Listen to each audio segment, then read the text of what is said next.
नमस्कार। आप सभी का एक बार फिर से स्वागत है हमारे चैनल भक्ति ज्ञान में। आप सभी को पौष पुत्रदा एकादशी की हार्दिक शुभकामनाएं। आइए मिलकर सुनते हैं आज की व्रत कथा। एक समय की बात है, धर्मराज युधिष्ठिर ने भगवान श्री कृष्ण से कहा, भगवान, आपने पौष कृष्ण एकादशी यानी कि सफला एकादशी का महात्म सुनाकर बहुत कृपा करी। अब आप कृपा करके मुझे पौष माह के शुक्ल पक्ष की एकादशी के विषय में भी बताएं। इस एकादशी का क्या नाम है और इसे करने की क्या विधि है? इस व्रत को करने से किस फल की प्राप्ति होती है और इसमें कौन से देवता का पूजन किया जाता है? आप ये सब मुझे विस्तार पूर्वक कहिए। भगवान श्री कृष्ण ने कहा, पौष माह के शुक्ल पक्ष में आने वाली इस एकादशी को पौष पुत्रदा एकादशी कहा जाता है। इसमें भी भगवान नारायण की पूजा की जाती है। विधि पूर्वक इस व्रत को करना चाहिए। इस चर और अचर संसार में पुत्रदा एकादशी के व्रत के समान दूसरा कोई व्रत नहीं है। इसके पुण्य से मनुष्य तपस्वी, विद्वान और लक्ष्मीवान होता है। इसकी कथा मैं तुमसे कहता हूँ, ध्यान पूर्वक सुनना। भद्रावती नाम की एक नगरी में सुकेतुमान नाम का एक राजा राज करता था। उसका कोई पुत्र नहीं था। उसकी स्त्री का नाम शैव्या था। उनके पुत्र नहीं होने के कारण वो सदैव चिंतित रहा करते। राजा के पितृ भी रो रो कर पिंडदान लिया करते और सोचा करते कि इसके बाद हमें पिंडदान कौन करेगा। राजा को कोई भाई, बांधव, धन, हाथी, घोड़े, राज्य और मंत्री इन सब में संतोष नहीं होता। वो सदैव यही सोचता कि मेरे मरने के बाद मुझे पिंडदान कौन करेगा। बिना पुत्र के पितरों और देवताओं का ऋण मैं कैसे चुका सकूंगा। जिस घर में पुत्र ना हो उस घर में सदैव अंधेरा ही रहता है।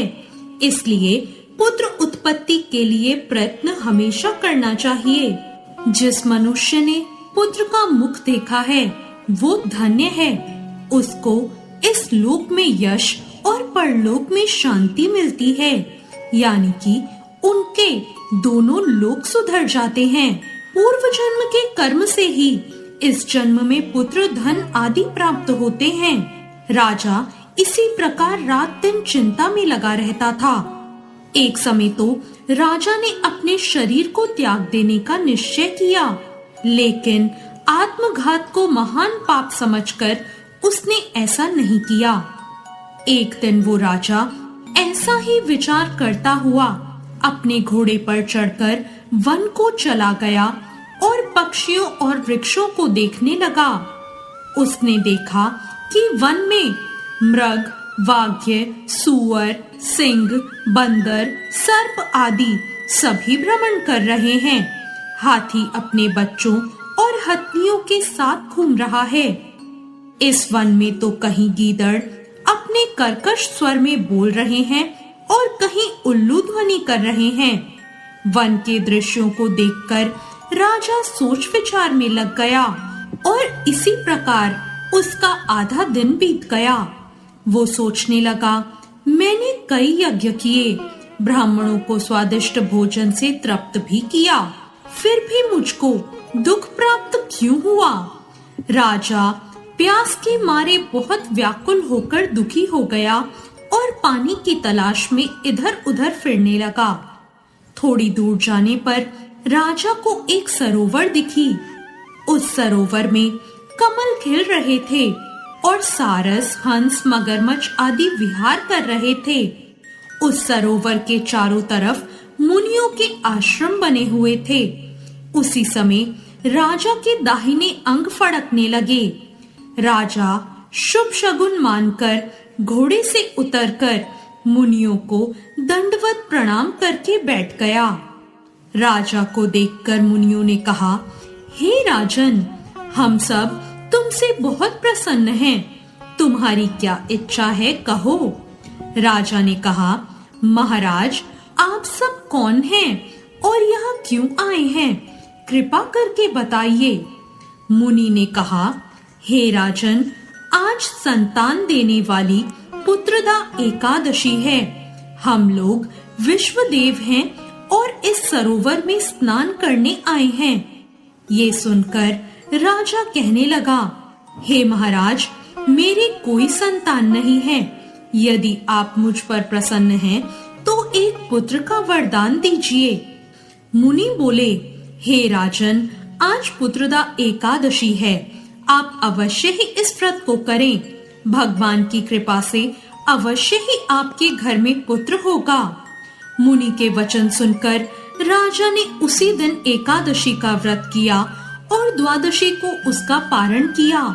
इसके पश्चात मुनियों को प्रणाम करके महल वापस आ गया और कुछ समय बीतने के बाद रानी ने गर्भ धारण किया। 9 महीने के बाद उनके यहाँ एक पुत्र हुआ। वो राजकुमार बहुत ही शूरवीर, यशस्वी और प्रजापालक हुआ। श्री कृष्ण बोले, हे राजन, पुत्र प्राप्ति के लिए पुत्रदा एकादशी का व्रत अवश्य ही करना चाहिए। जो मनुष्य इस महात्म को पढ़ता या सुनता है, उसे अंत में स्वर्ग की प्राप्ति होती है। तो ये थी पौष पुत्रदा एकादशी की व्रत कथा। आपको ये कथा कैसी लगी, कमेंट करके जरूर बताएं। वीडियो अच्छी लगी हो तो लाइक जरूर करें और अभी तक मेरे चैनल भक्ति ज्ञान को सब्सक्राइब नहीं किया है तो सब्सक्राइब करना ना भूलें। धन्यवाद।